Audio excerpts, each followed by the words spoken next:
1974, Las Vegas. The stage of the Hilton International goes dark. A single spotlight ignites the hush. Ladies and gentlemen. Elvis Presley, intones the announcer. Applause crashes like waves, but on that spotlighted platform, Elvis stands rigid, every ounce of his legendary bravado drained. His sparkling jumpsuit glints under the blaze, but his eyes betray him, a hollow fatigue, as if he's carrying every unspoken sorrow of a lifetime. The orchestra swells, the crowd roars, and inside him, only silence. Then, in the glow of chandeliers and cigarette smoke, a small girl in a battered wheelchair appears at the edge of the stage, clutching an ancient suitcase. In that moment, everything shifts. What she carries will crack his armor, and revive a hope he thought long dead. The lights cut out with a soft crackle, and for a heartbeat the cavernous Hilton International Theater falls into expectant silence. Then, in a voice measured yet reverberating through the darkness, the announcer's tone floats, "Ladies and gentlemen. Elvis Presley." Instantly, a chorus of cheers explodes, a tidal wave of sound that washes over the stage, waves of electric anticipation. Yet beneath the brim of his ivory jumpsuit and the gleam of rhinestones, Elvis stands motionless, as though the applause is someone else's triumph. His shoulders sag under the weight of exhaustion, every cheer is a reminder of miles traveled, songs performed, bodies adored, but none of that breathes meaning into the hollow space in his chest. He steps forward, and the lights blaze on him in a sudden bloom, spotlights cut through smoke, tracing the angles of his jaw, the slack line of his mouth. The casino lights below glitter like a billion fallen stars, and for a moment the world tilts on its axis. But in his gut there is emptiness, a void shaped like a yearning. Under the makeup and stage persona he feels bones brittle from a lifetime of grasping for applause, and a heart war-torn by the constant march of his own legend. As the first chords of "Suspicious Minds" tremble through the speakers, Elvis inhales, striving for the power in his voice that once made hearts stall. Yet the echoing cheers feel distant, a reminder that adulation, once a drug that lifted him above his doubts, now only deepens his isolation. Sweat beads at his temples, and for a moment he forgets the words, the song's second verse caught on his fragile breath. Backstage, tucked behind velvet drapes, stands Colonel Tom Parker, clipboard in hand. His eyes glimmer with self-assured control, but Elvis only sees the cage he's built around himself, the meticulously rehearsed set lists, the unyielding schedule of interviews with suited politicians and oil baron benefactors, the suffocating layers separating him from a freedom he can no longer remember. Parker checks his watch. Tonight's late evening gala with financiers still looms, a hollow formality that promises clinking glasses and polite conversation while Elvis's own soul yearns for something true. Then, between a flurry of gyrating hips and a cascade of guitar licks, the world shifts. A sharp pang in Elvis's chest reminds him, earlier that day, a telegram arrived from Germany. His army buddy, one of the few who ever saw the real him, had died. The news arrived at rehearsals, and though he concealed the tremor in his fingers, he could feel the old flashback seeping in, muddy barracks in Friedberg, the chill of dawn watch, letters unsent and promises made to return changed. The ghost of that comrade's laughter hovered behind his eyelids now, and Elvis's jaw clenches so tight his knuckles whiten. Mid-song, Elvis's voice fractures. The audience, sensing something different, perhaps a crack in the carefully polished veneer, leans in closer. In the front row, half shrouded by the glow of footlights, is a little girl in a wheelchair. Her hair is chestnut brown, breast-length but wispy, like the frayed edges of an old photograph. Her eyes are solemn and wise, locked on him as if she sees through every painted layer. Cradled in her small hands is an ancient, battered suitcase, scuffed leather peeling at the corners, tarnished clasps refusing to shine. Across her lap rests a cardboard placard, on which the words are scrawled in shaky but determined handwriting, "I have something important to tell you." As "How Great Thou Art" begins, Elvis's voice softens, drawing out each hymn-like note with reverence. He glances down, surprised by the girl's presence. The raw vulnerability in her gaze tugs at something inside him, a fragment of tenderness buried beneath years of being the king. Between stanzas, he pauses, letting a hush fall over the crowd, an intimacy he never allows himself on stage. The audience waits, breath held, as Elvis's gaze flickers between the high ceiling and the child's plea. The final chord hangs in the air like a question. Then he smiles, an almost radiant, fragile curve of lips, and with a gesture that startles everyone, he raises a hand and says, "Darlin', would you come backstage with me?" The murmurs ripple through the audience. Never before in this era of his career has he invited a stranger beyond the curtain. Colonel Parker's face drains of color, but Elvis's resolve is unwavering. Moments later, the theater lights dim, and the girl is led through rows of astonished faces. Her mother trails behind, eyes glistening with unspoken pride. Back in the green-tinted dressing room, Elvis closes the heavy door and turns. The hush inside is thick enough to taste, the walls lined with sequin jumpsuits, framed gold records glaring in reflection. The child wheels forward, suitcase clutched to her chest, and for 30 seconds they stare at each other in silence. Then, as though pursuing broken music, Elvis sinks onto the plush couch, and the girl inches closer until she sets the suitcase down on the faded rug. She speaks in a voice smaller than a whisper but full of conviction, "These are for you, sir." She opens the clasps. The suitcase spills open to reveal stacks of currency, hundreds of crisp bills that add up to nearly $1 million. Elvis's breath catches, the cold green of the money glows in the dim light. The girl's eyes meet his. "I've brought you all this," she says softly, "because you look like you're so unhappy, and we thought this might help." Elvis feels an ache spread through his chest that no check could ever fill. In that hushed exchange, surrounded by gleaming trophies and silent memories, he senses the impossible, that hope might still flicker in the darkness. He reaches out, lays his hand atop hers on the suitcase, and in that moment, the vast emptiness inside him stirs with a fragile, unfamiliar warmth. Elvis sits on the edge of the dressing room couch, the girl's battered suitcase yawning open before him like an unspoken question. The air is thick with the faint scent of patchouli and stale cigarette smoke, remnants of late-night rehearsals and frantic costume changes. He smooths a wrinkle in his ivory jumpsuit, voice low and husky when he finally breaks the hush. "Where did you gather all this?" Her eyes, grave and unblinking, shine in the dim fluorescent glow. "They're not real bills," she says, her voice a fragile thread. "They're coins of hope." She lifts a folded piece of newsprint, ink smudged at the edges, and begins to explain. "People you helped sent these. They wrote letters instead of receipts, each note sealed with gratitude." At that confession, the world tilts sideways.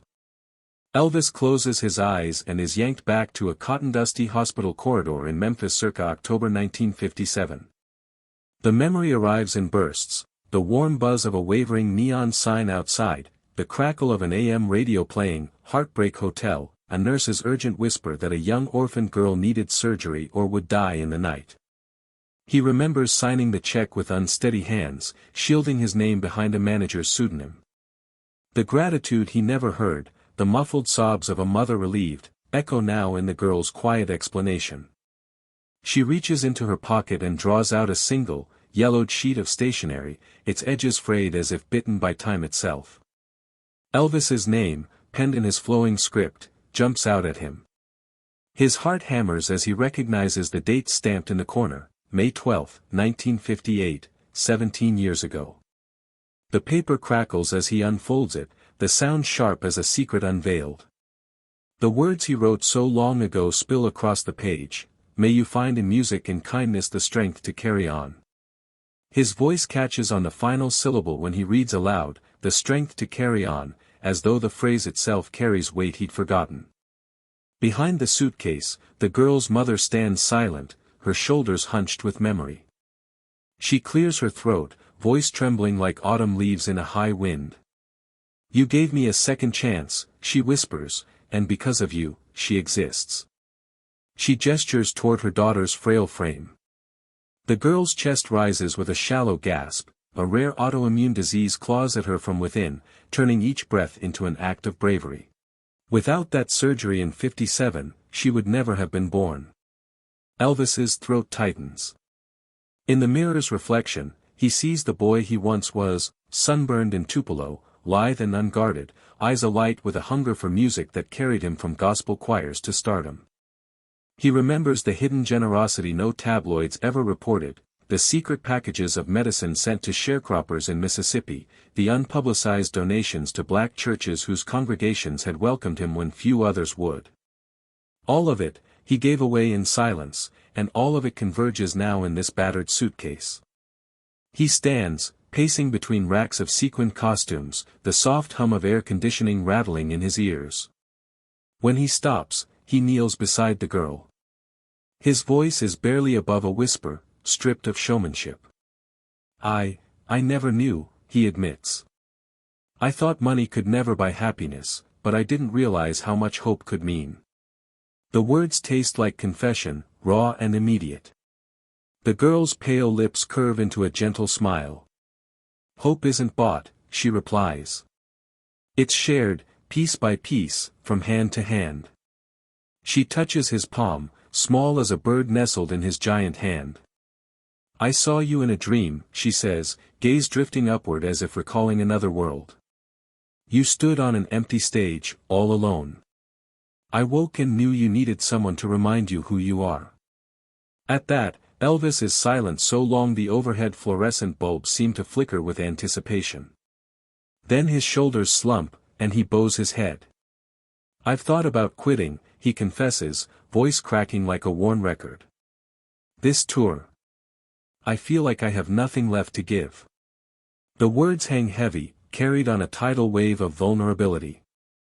His security team, posted just beyond the door, exchange stunned glances, the first time they've ever heard doubt seep into his armor.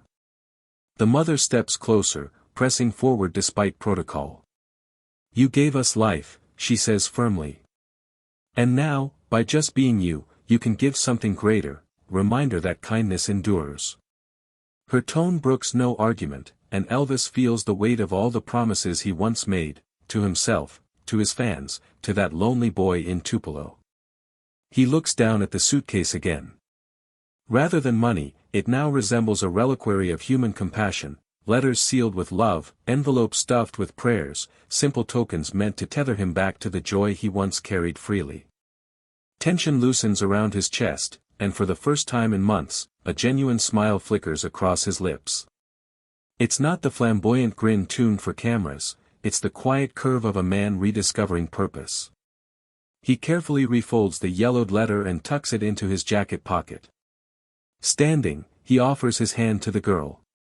Thank you, he says, voice firm with new resolve. For reminding me who I am.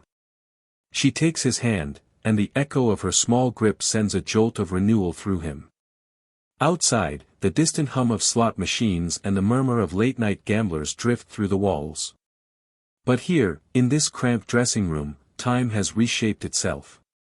Beneath the shimmering costumes and roaring crowds lies something far more lasting, the fragile, undeniable force of hope, and the knowledge that sometimes, the greatest gift you can receive is a simple reminder that you still matter. As Elvis leads the mother and child back through the curtain, each step resonates with purpose.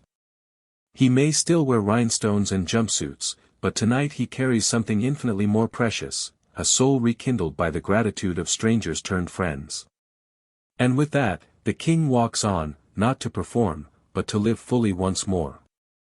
The air in the corridor beyond the dressing room felt unusually still, only the distant murmur of late-night casino clatter seeping through the heavy door.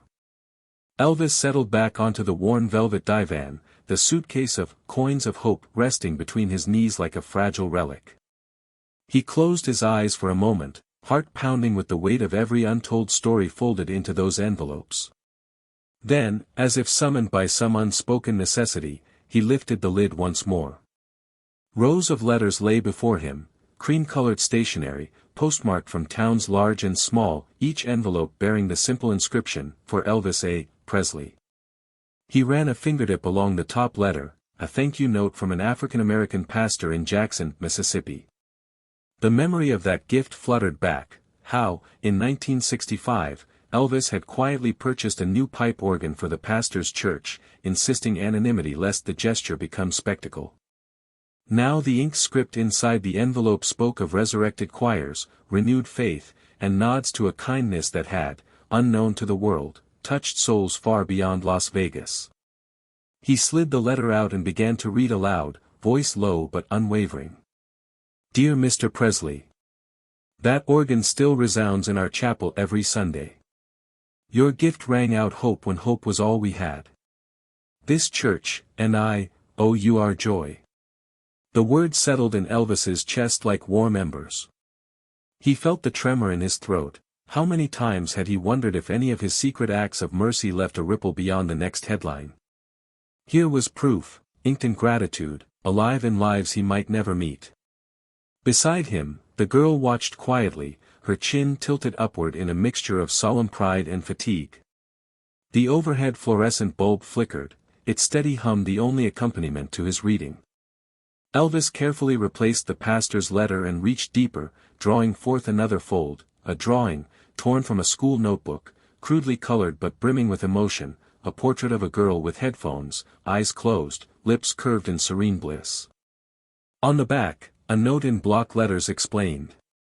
I cannot hear your voice, but I feel your songs in my bones. When the speakers rolled in at the children's hospital in '70, I felt you singing straight to me. His breath stuttered at the memory of that visit, a surprise performance for hearing-impaired children, where he'd cranked the bass so they could hear with their hearts. No cameras, no press, just a man on a stool, pouring his soul into a microphone for kids who would never know his face. Elvis's fingers trembled as he reached for his guitar, leaning forward on the sofa. The ivory body reflected the harsh overhead glow, and he strummed a tentative chord. The girl's eyes widened. She had never witnessed him play for anyone outside the stage spectacle. He inhaled, paused, then began to sing, You'll Never Walk Alone. The melody swelled, simple and true, each note a lifeline tossed across the gulf of his own doubts. His voice cracked on the first verse, raw with unshed tears, but he pressed on. No audience but this fragile child and her mother, no backing band, only the gentle resonance of the guitar and the beat of his own heart. In that small room, guarded by anonymity and vulnerability, Elvis transformed from icon into man, voice ragged, eyes glistening, every breath a confession of longing for meaning beyond applause. Outside the door, his security team, conditioned to see him command stadiums, paused in disbelief at the unheard harmony drifting past the threshold. One guard swallowed hard, realizing the gravity of witnessing an artist stripped bare, playing not for fame but for the mere sustainment of another's spirit. When the final chord faded into silence, Elvis set the guitar aside and stood, extending a hand to the girl.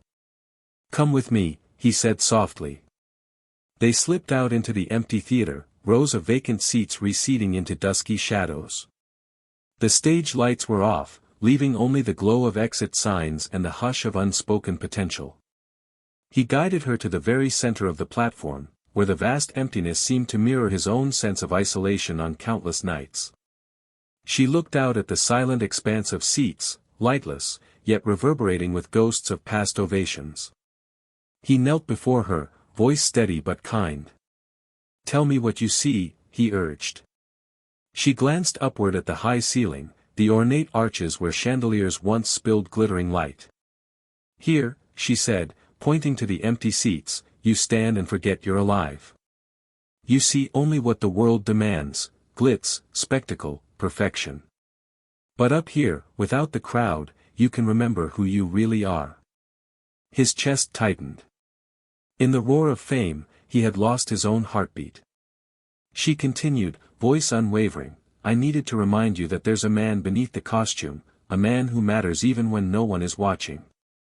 Silence hung between them, an echo chamber for truths too long unspoken. Then Elvis rose, brushing a stray lock of hair from her forehead with surprising tenderness. I want a week, he said, tone resolute. Just 1 week on my own terms. No contracts, no meetings. Just me and these stories. He looked toward the back of the theater, where the silhouette of Colonel Parker lingered in the shadow. The old manager's face was a storm of anger and disbelief, but Elvis did not waver. He already knew what he needed, a brief exile from the gilded cage he had helped build. The girl nodded, understanding the sacrifice. Here, beneath the hulking frame of the stage, a fragile pact was sealed, the promise of time to reclaim a soul. Elvis offered her his arm, and together they walked off stage, each step echoing a quiet revolution. In the empty hall, the whisper of unplayed songs lingered, a testament to a man determined to rebuild his kingdom from the inside out. He closed the door to his suite and the cavernous echo of the dressing room fell away, leaving only the hush of air conditioning and the distant neon heartbeat of Las Vegas streets below. The suitcase of letters sat on the edge of the armchair like a silent confessor. Elvis peeled back the clasps and let the lid fall open. Rows of envelopes, each scrawled, "For E. A. Presley," spilled toward him, testimonies of lives he had never known he'd saved. He picked up the first heavy envelope, its paper grain rough beneath his fingertips. Inside was a neatly typed letter from a man calling himself Sergeant James, read Malone. The words leapt from the page. In '67, I was down in the Mekong Delta, nightmares clawing at my soul. I chewed on the words of, "If I can dream," until I could breathe again. I promised myself that if I ever made it home, I'd say thank you. Elvis's throat tightened. He remembered the studio sessions for that song, how he had sung each verse as though pouring his spirit into the microphone, and how no one ever told him whose darkness he had helped to light. He sat on the edge of the sofa, the dim lamp painting shadows on the walls. Outside, the traffic lights blinked, and the noise from the casinos shimmered like heat off asphalt. He could nearly hear the vet's ragged inhalations at the words, "Dream, Hope, Light." He replaced Malone's letter gently and reached for another envelope, this one smaller and creased. Inside was a child's drawing taped to a note written in blocky print. "Dear Mr. Presley, I'm deaf. I can't hear 'Love Me Tender,' but when they set up the speakers at St. Mary's Children's Hospital, I placed my hands on the wall. I felt your music in the vibrations. It felt like you were singing just for me." As Elvis traced the rough outlines of a child's smile in crayon, a single tear slipped down his cheek, catching the lamplight. The suite felt colder suddenly, as if the laughter and applause of Hilton's stage had stripped him bare and left his ribs rattling in the night air. He rose and crossed to the minibar, unlatching a bottle of scotch. The amber liquid sloshed in the glass as he took a long swallow, hoping to numb the raw ache that had settled in his chest. But the pain was too real, too meaningful to be drowned. He set the glass down and hesitated, then picked up the bedside telephone. "Joe, it's me," he said when his road manager answered on the second ring. "Dig out the '68 comeback tapes. The uncut ones. I need to hear that man again." "Right away, boss," Joe replied, voice careful. Elvis hung up and sank onto the bed. The letters lay before him like echoes begging to be heard.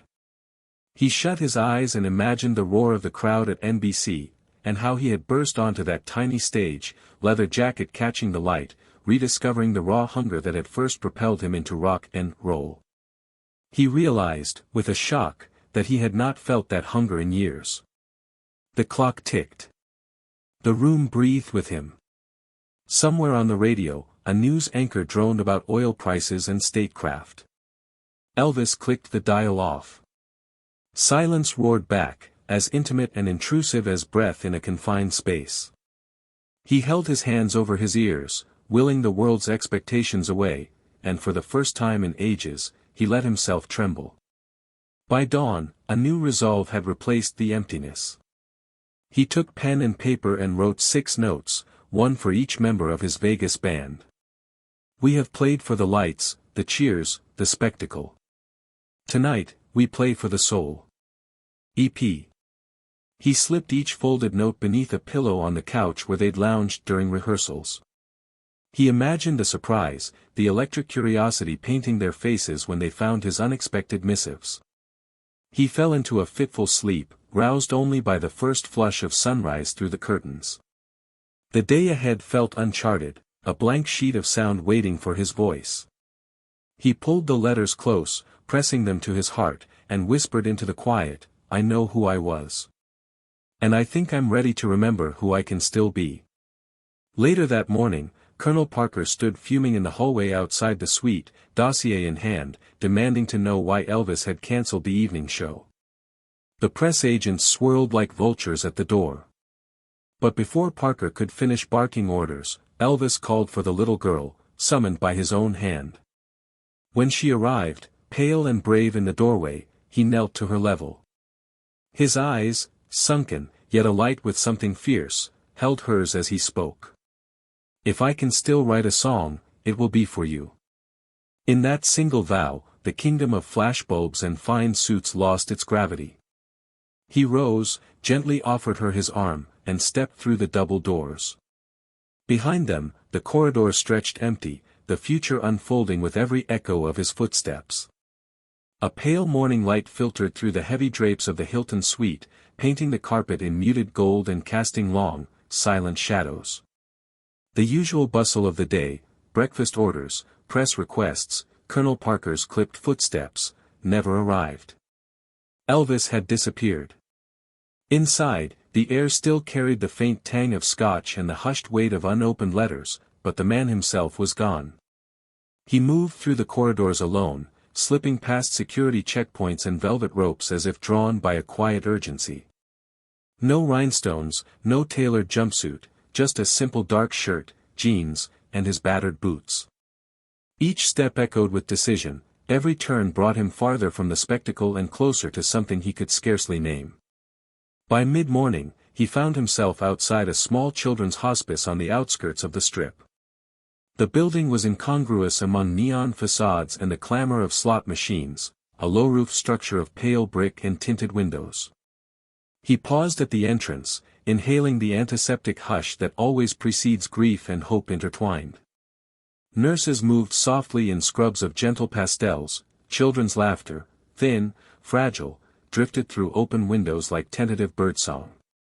A black nurse paused in her rounds, clipboard in hand, and blinked as she recognized him. Years ago, in Memphis, he'd slipped in under cover of night to play guitar in the narrow halls of another children's ward, gifting his music to kids too sick to leave their beds. She remembered his quiet smile, the way he knelt to tune his guitar, the hush that fell as his first note trembled into the corridor. She now watched him step past the front desk, unannounced and unguarded, and her chest tightened with both surprise and gratitude. Elvis followed a nurse down a quiet hallway to a small day room where a handful of children gathered, a battered upright piano standing against an off-white wall. He paused, glanced at the nurse, and she nodded. He slipped onto the bench, fingers brushing the ivory keys, heart pounding with a memory louder than any fanfare. He began to play, Bridge Over Troubled Water, the melody curling through the room like a lullaby for desperate hearts. His touch was tentative at first, hands calloused by years of guitar strings, but grew confident, each chord resonating through wooden beams and thin hospital walls. A hush fell over the children, some lay in their wheelchairs, eyes closed, others watched with unguarded wonder. Staff gathered at the doorways, careful not to intrude on this secret communion. When he reached the soaring chorus, his voice, soft, unadorned, entered the room, weaving around the children's breathless silence. No echo of casinos or thunderous applause, only the taut hush of hope, fragile as gossamer, binding them together. He watched a boy in a blanket-draped wheelchair press a small fist to his mouth, tears unbidden tracing pale tracks down his cheeks. At the final fading notes, Elvis let his hands rest on the keys. The room remained still, as though holding its breath. Then a small voice cracked the quiet, "Can you hug me?" A girl perched near the piano, her face pale from treatment, eyes bright with need. Weeks, perhaps days, no one knew exactly how long she had. She looked at him not as the king shrouded in myth, but as a fellow soul whose voice reached into places beyond pain. Elvis rose and knelt beside her wheelchair. He draped an arm around her frail shoulders, careful not to jostle the tubes that fed her strength. She leaned into him, her head resting against his chest as he whispered, "I got you, sweetheart." His voice trembled, tender and raw, carrying more comfort than any staged performance could ever offer. The staff watched, some with tears shining in their eyes, others offering discreet nods of respect. Here was a man who'd filled stadiums, now kneeling to cradle a dying child as though she were the only star in his universe. He sang a verse of "Love Me Tender," in a half-whisper, the words wrapping around them like a gentle quilt. Each syllable carried the weight of promises, to care, to remember, to stand by those with nothing left but faith. When he finished, he pressed a simple gold ring into her small palm, a ring he rarely removed, and even more rarely gave away. "Keep it," he murmured. "Keep believing." The girl's fingers curled around the band, eyes shimmering with a gratitude that transcended speech. He stayed for a moment longer, letting serenity settle over them, before rising to go. In the corridor afterward, Colonel Parker stormed toward him, lips pinched, fury twisting his features. But Elvis met the colonel's glare with calm resolve. "They needed me more than I needed another show," he said quietly, voice steady. Back in his suite that afternoon, Elvis placed his boots by the door, feeling the phantom echo of hospital tiles under his feet. He closed his eyes and let the day's moments flow through him, the hush of the hospice, the girl's whispered plea, the hush-broken song. In that quiet space he found something he had long ago lost, the reason behind every stage, every flashing light, every note he'd ever sung. The king may have been born to entertain, but the man was reborn in compassion's embrace. And somewhere beyond the strip's neon glare, a little girl drifted into peaceful rest, cradling a simple gold ring and the tender memory of a voice that sang her home. The house lights dimmed to a soft twilight glow as Elvis steps onto the stage for the final performance of this series. Gone are the glittering rhinestones and elaborate cape, tonight he wears a simple white suit, the fabric catching only a gentle shimmer from the lone spotlight above. Around him, the Grand Hilton Theater sits in hushed anticipation, an ocean of faces illuminated by the faint glow of exit signs and the muted glimmer of 1,000 hopeful eyes. In the front row, she waits, the little girl whose frail breaths have already measured out the final chapters of her story. Her cheeks are hollow, her skin the pale ivory of delicate porcelain, but her gaze is steady and fierce, as if she knows this moment could alter both their destinies. Elvis pauses at center stage, shoulders squared yet posture relaxed, and allows the silence to swell until it fills every corner of the room. Then, in a voice no one has heard him use before, absent the practiced bravado of a showman, he speaks directly to the hushed crowd. "I don't want you to remember this as just another show. Tonight, I ask you to remember the truth we all share. No costumes. No illusions. Just our voices, our hearts, and what it means to be alive." A ripple of stunned murmur rises, then settles into expectant stillness. He glides to the grand piano at stage right, its polished surface dull under the single beam of light. His fingertips hover above the keys for a moment, collecting the weight of every unspoken hope, every silent prayer carried here on fragile wings. Then he begins the first notes of Unchained Melody.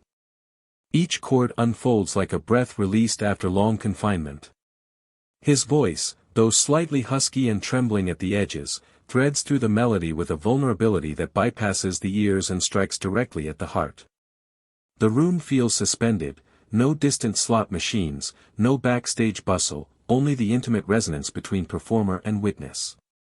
Every note is a confession, every phrase, an invitation to lean closer. As the final strains ebb into silence, Elvis stands and moves down the aisle, footfalls soft against the thick carpet. When he reaches her, he kneels to meet her level. From behind him he draws a guitar, its body a soft cream color, the fretboard inscribed with her name and the date of this night. Gently, he places it into her small lap. "For my little teacher," he whispers, voice catching on the last word. She turns her head slightly and presses the back of her hand to his cheek, an unspoken benediction that binds them together in that stolen moment. The audience rises, some with tears shining on their cheeks, others with hands pressed to their hearts, but Elvis does not linger for applause. He allows the spotlight to fade, then steps off the stage as though passing through a veil, leaving only the echo of that final embrace. Weeks later, at Graceland, a thin envelope arrives addressed to D.P. in her unsteady handwriting. Inside lies a single sheet of creamy paper, edges worn by time and tears. Her message is simple yet profound. I knew the world would not forget you. But you needed to remember yourself. Beneath the letter rest photographs of the hospice day room, with children gathered around a silent piano, faces alight as he played, and drawings in crayon, a man with a guitar kneeling by a wheelchair, the notes floating upward like birds released at dawn. Tucked among them, letters from families whose lives he had touched in secret. All of it fits into a keepsake box small enough to cradle in a single arm. Elvis closes his eyes, the weight of her gratitude settling like mortar around the cracks of his heart. He retreats to the recording studio, where a reel-to-reel tape hums in the dim half-light. Microphone poised, he presses record and pours out an untitled melody, words half-whispered, a vow to honor her sacrifice with every chord. As the tape spins to its end, the hiss and click become part of the composition, a fragile testimony to a soul reclaimed. Time flows on, and Elvis carries that tape with him, locking it away among other treasures. After his own departure years later, the demo vanishes, its whereabouts a mystery whispered among collectors, never resurfacing in public archives. But when this final audio chronicle draws to a close, the last sound is unmistakable, the soft crackle of tape beginning, then ending, as though the magnetic thread of his voice unspools into silence. And over that quiet comes his voice, recorded once more. Sometimes you need to see yourself in the eyes of those who expect nothing from you. And then you are alive again. Then, nothing but the hush that follows truth spoken, and the gentle fade into darkness.